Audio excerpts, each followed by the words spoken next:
આજે કોઈ દિવસનો સમય ના હોય પરંતુ આજે સાંજ નહીં સવાર નહીં કળા ભગવાનનો સમય છે સૂર્યનારાયણ પણ માથે ચડી આવ્યા છે સમયે પોખરણ પટણાની માતા વિરલબાને લાગે અરે મારા મહારાજા બોલાવ્યા આજે કોઈ દિવસ નહીં આજે સવારના સૂર્યનારાયણ પ્રણામ કરવાની સાથે નગરની વાટે ગયા હતા અને એસી નગરની વાટેથી પરત પાછા ફટકામાં રાજ્યના આટલા મુખડા ઉદાસ આટલા ગળા દુભાઈએ શું નગરમાં છાતા નગરની રહેતે કઈ કરવા વેર દીધા હશે જેના લીધે મહારાજાના ગળડા દુભાણા છે એના મુખડા ઉદાસ નહીં પોખરણગઢની રૈયત તો હંમેશાની માટે મહારાજાના ચડે નમતે તો એ ભલી શું કહેવાની હતી પરંતુ આજે પક્ષમાં પગ મૂકવાની શરણોમાં મારા રાજ્ય મારાથી મોં પણ ફેરવી લીધું છે કદાચ જો મારાથી કોઈ અજાણતા અપરાધ થઈ ગયો હોય અને એના લીધે જો મહારાજાના ગળડા દુખાણા હોય તો જ મહારાજ મારાથી મોં ફેરવે નકર ત્યારે મહારાજ મારાથી મોં ફેરવે લાવે છે મહારાજના તમારા નામે લાખ લાખ વંદન કરું અને દુઃખની વાતો દ્વારા કીધું રાજ્ય મારા રાજ્યનો હૈયાનો બોજ થોડો હળવો થાય કે હૈયા સરસ્વતી રે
દીકરીઓ પરણાવો સતી એના સાહસ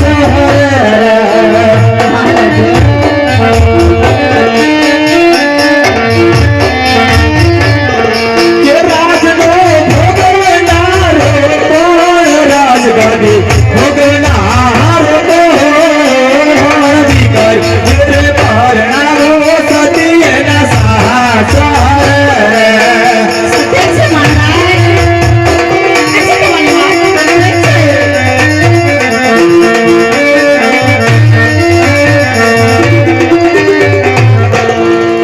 સતી કે યાદ જાણે મને પણ એવું જ હતું કે યાદ મારી લાચા લક્ષ્મી અને સગુણા આમ ત્રણ દીકરીઓ છે પણ સતી ના જ્યારે પોખરણગઢની પ્રજા સામે મેં આ વાત મૂકીને ત્યારે મને એટલું જાણવા મળ્યું હતું સતી કે કદાચ એ પોખરણગઢની પ્રજાની વાત હું તમારી સમક્ષ રજૂ કરીશ ને તો કદાચ તમારી ધરતી પગની પેની વિશે ધરતી પણ ખસી જશે માટે સતી પોખરણગઢની પ્રજા છે એને મને એવું કીધું કે હે મહારાજ આપ જાણે વૃદ્ધ થશો આપનો જાણે બુઢાપો આવશે એટલું જ નહીં આપ જાણે સ્વર્ગવાસ થશો ત્યારે પોખરણગઢનો પાલનહાર કોણ પોખરણગઢની પ્રજાનો રખેવાળ કોણ માટે સતી દીકરીઓ છે કોણથી થાપણ કહેવાય છે પોતાના સાસરે વહી જાય માટે સતી આનો ઉપાય એક જ છે અરે રાજા, જાણું છું મહારાજ કે દીકરીએ કોઈના રાજ રહ્યા નથી ને કોઈના રહેવાના પણ નથી મહારાજ. દીકરી તો એક પારકી આસ કહેવાય. કદાચ દીકરી એક હોય કે ત્રણ હોય કે પાંચ હોય ત્યારે મોડું થાય ત્યારે દીકરી પોતાના માવતરને આ નહીં પણ પોતાના સાસરિયામાં શોધે છે મહારાજ. મહારાજ આજે પણ મને પણ દુઃખ થાય છે કે આજે વિધાતાએ મારા લેખ કેવો લખ્યા છે કે આજે ત્રણ દીકરી તો આપી પણ એક દીકરો નો આપ્યો. શા માટે કે આજે આપણે આ સમયે વાંઝો શબ્દ સાંભળવો પડે. હશે મહારાજ કેવલમાં કીધું છે ને કે છોડું કછોડું થાય પણ માવતર ન થાય હો મહારાજ. આપણે તો એક રાજ્ય છે અને પોખરણગઢની રહીત આપણી સંતાન માફત કહેવાય. કદાચ ગમે તેટલા કડવા વેર બોલે ત્યારે માફું ન હોય મહારાજ. એક છોડું ચાલે માફ કરી દેવાય રાજા, માફ કરી દેવાય. હા સતી હું પણ એવું જ માનતો હતો કે યાદ સોરું કસોરું થાય પણ માવતર કદાપી કમાવતર ન થાય પણ સતી આજ જાણે પોખરણગઢની ડેલી છે ડેલી બાર પગ મૂકું ને તો કોઈ પણ મારા મોઢું જોવા પણ રાજી નથી માટે સતી આનો એક જ ઉપાય છે કે અત્યારે ને અત્યારે મને રજા આપો મારે કાશી વિશ્વનાથના શરણે જવું છે. મહારાજ જો તમારે કાશી વિશ્વનાથના ચરણે સ્તપ કરવા જવું હોય તો હું તમને રોકીશ નહીં મહારાજ, તમને ના નહીં કહું. પણ મહારાજ કાશી વિશ્વનાથના ચરણે સ્તપ કરવા જાવ તો એનો કોઈ સમય નથી મારા નાથ. વર્ષોના વાણા બની જાય એટલા માટે કહું છું મહારાજ કે કાશી વિશ્વનાથના ચરણે જાતા પેલા મારી એક અરજ છે મારા નાથ કે આજે નાનપણથી હસતી ખેલતી આવતી દીકરી સગુણાબા જે 16 વર્ષના ઉંમરના થઈ ગયા છે મહારાજ. એટલા માટે રાજા કે દીકરી સગુણાબા માટે ક્યાંક સારું રાજ્ય ગોતો, સારો રાજકુમાર ગોતો મહારાજ અને એના વયસાર પાકા કરીને એને સાસરીએ વડાવીને જાઓ તો ઘણો આનંદ છે મને. ભલે સતી આપણે કેવી બહુ સત્ય વાત છે કે યાદ દીકરી સગુણા છે એ ઉંમર લાયક થયા છે એને સાસરે વળાવી અને ત્યાર પછી હું કાશી વિશ્વનાથના શરણે જાય. કેમ પ્રધાનજી? જી